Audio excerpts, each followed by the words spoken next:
Hey everybody, this is Freddy at 5280scuba.com. You're a scuba diver now. You are ready to order your very first wetsuit. How the heck do you do that? How do you know it's going to fit? Especially when trying to buy one online. Not as hard as you think. We'll get to that in just a minute.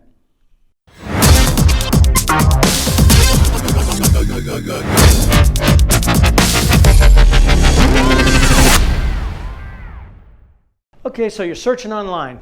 You quickly discovered that it's not the easiest thing in the world to buy something online that you can't try on.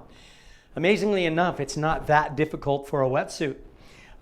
So what I'm going to do here is I'm going to go through a few of the steps that you need to look for in your research to determine that you get the right one.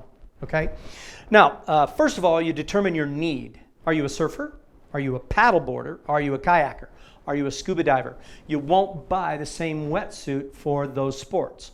Most surface sports, like the kayakers and the paddleboarders and the surfers, they need something for the protection from the sun, from the breeze, the cold when you're wet, maybe some stingers in the water like jellyfish, things like that. But they don't need warmth at depth. You might say, how's that different? There's two kinds of neoprene in the industry pretty much that are determining what you're going to use for it. For example, one of the principles of scuba diving is when you go down underwater, there's pressure. Any air pocket anywhere, whether it be in your lungs, whether it be in your suit, is going to get compressed. So the neoprene used in a scuba diving wetsuit that takes you to depth has air bubbles. We'll just call that a single air bubble, blown all in the neoprene. It's got millions of them. So when you go underwater, what happens to that air bubble? It's a closed cell. So it's literally a bubble, like a balloon, inside the neoprene. And as it compresses, it shrinks. But then when you rise back in the water and it decompresses, it comes back to its shape. Okay? This provides thermal insulation for you at depth. What happens on a surface suit, they don't have the closed cell. The open cell for a surfing suit or kayaking suit, paddleboarding suit, at depth when it crushes, it fills with water. Those little holes fill with water. There's no thermal quality, so it doesn't work for scuba diving. But on the surface, it does just fine. A scuba suit can work on the surface. A surface suit cannot work scuba diving. I hope that makes sense. What is the wetsuit going to do for you? You're going to order this. Are you a snorkeler? You stay only on the surface. Are you just doing it for a sailboat? Are you scuba diving just one dive, couple dives? Are you scuba diving long trips, things like that? So what is the wetsuit designed for? Warmth. Protection. Those are the two most important things. Protection, why? Fire, coral, stingers, abrasion in the sand, sunburn, things like that. Warmth, obviously, the water, even if it's warm at 82 degrees in the Caribbean, if your body was 82 degrees, you'd be dead. So you need the insulation, you need the warmth. If you dive a long week, multiple dives, your core temperature starts dropping, you need something to protect you from that. But then there's some practical things too, like how does it fit? Flexibility, can I move around in it? Perhaps the durability of the suit, okay? So your need determines what kind of suit you're going to be buying. Now, a wetsuit is a wet suit, not a dry suit. If you're new to wetsuits, the idea behind a wetsuit is the water fills the suit, thin layer is trapped against your body because the wetsuit hugs you. It's snug around your whole body, traps a very thin layer of water, and your body gets a chance to warm that up. Therefore, you stay warm. What would interfere with that? Well, what if your wrists were loose and your suit wasn't fitting properly and your neck was open? You could get a flush of cold water to go right through your suit. Well, your body doesn't have a chance to keep that warm water against your body. Therefore, you're continually trying to warm up the ocean, and that's not going to work. Okay, so scuba neoprene is a little bit tougher because it's going to go through a little bit more extremes like the crushing and returning back. So how long does a wetsuit last? This is kind of important because I want to protect you from getting scammed a little bit. I'm going to recommend for most people out there, if you're not familiar with wetsuits very much, buy a brand new one. Okay, so you got a really good deal online on a used suit. I hope that the retailer has morals, because I have suits I can show you that look almost brand spanking new. I've taken exquisite care of them, yet they're no good for scuba diving anymore at all. Why? A less expensive neoprene or a less expensive suit, not that it's always tied to money, but when they crush and they come back and they crush and they come back and they crush and they come back every time you dive, it tends to break down those cells. And at some point, they just won't keep you warm. So I can show you a suit that looks in great shape. Yet after 100 dives, it's over, it's done, it's finished. Somebody could sell you that online, and you look at it online and go, yeah, no cuts, no abrasions, color's great, no fading, awesome. And you buy it, and you take it diving, and you freeze. Where the same exact brand suit, brand new, would keep you warm. That's really kind of part of the difference. So I'm just going to recommend you buy a brand new suit, or if you know somebody or if they have morals, then maybe they'll sell you the right thing, okay? So part of how long they last is you might get 100 dives out of a $100 suit. A $300 suit, again, not that it's tied to money, and I'm just using these numbers as an example, might be 500 dives. That might last you the rest of your career. Most people don't even realize that they wear out like that even when they look brand new, okay? So I want to say something else too about the quality of a wetsuit. It's not easy to see. You can have this beautiful, gorgeous, colorful design wetsuit, and it's made out of junk, or it's made out of the cheapest neoprene somebody can buy, and the stitching is bad, and the glue that holds the lining together, it might not have a lining, those kind of things. So it's kind of hard to see. Every brand manufacturer touts their neoprene is really good, but in reality, a $100 suit is $100 for a reason. A $600 suit is $600 usually for a reason. Okay, so sometimes you do get what you pay for. The construction of the wetsuit itself, brand new, sitting on the rack or on the online screen, if it's not a name brand, it's going to look beautiful. You can't see the seams. You can't see the stitching. You don't know the material that it was used to bond the layers together on the inside and whether they're going to last or not. And then you have literal features that until you have some experience, maybe you just don't know what you should get. Do you want a zipper in your neck? Do you want a zipper in the wrist? Do you want a back zip? Do you want a front zip? Right? Those kind of things. A lining on the inside can make all the difference in the world getting a suit on and off. So some of the features and things, you want to go through that. But choosing the suit, you can choose the features. You might be the guy that says, I'll take the most expensive, therefore I think I'm getting the best. You might be the person that says, I'm on a budget, only going to go a couple of times. I can do the affordable one. But how do you size it? How do you buy the right one? Okay? Every material is going to stretch differently. So you want to look at some of those things. If you are not proportioned evenly, like the normal average person, like me, I might be an apple. Somebody might be a pear. You might want to order a material that's a little more stretchy so it can conform to you. Some of the more features might affect the warmth. I'll give you an example. This is a full-length suit. It's going to cover your whole body. You can get it in various different thicknesses according to what you need for the diving temperatures that you're going to dive. And I'll get into that in just a second. But then next to it, you see a Farmer John. It doesn't have a jacket. Yes, you can get a jacket, but maybe in warm water, this is enough for you. If you're a hot-blooded person, you don't feel like you need the protection, or you're just going to wear a rash guard over the top in warm water, that's great. Then you're going to have combination. You have a Farmer John with a jacket on the top, and some people do layers, different things like that. So you're going to have to determine some of your needs. Let's talk about the thickness of a wetsuit. All different kinds. 1 mil thick.